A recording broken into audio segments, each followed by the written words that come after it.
హిందీ రాదు కానీ హిందీ పాటలు ఎలా పాడుతున్నారో చూడండి.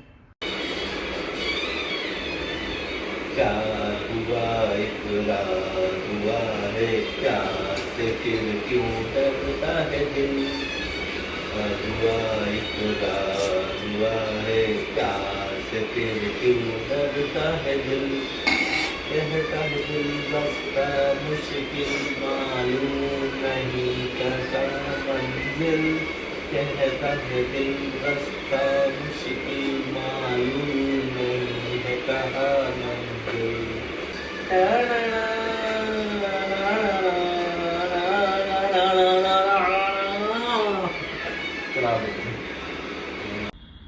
అదండి సంగతి. ఇలా మా ఇంట్లో ప్రతిరోజు పొద్దున్నే కచేరీ నడుస్తూ ఉంటుంది. తెలుగులో కాదు, ఇదిగో హిందీ, తమిళ్, మలయాళం, కన్నడ, ఈ భాషల్లో. మాకు అర్థం కాదు, ఆయనకి ఏం అర్థం అవుతుందో మాకు తెలియదు. ఇది సంగతి. మీ ఇంట్లో కూడా ఇంతేనా? చెప్పండి.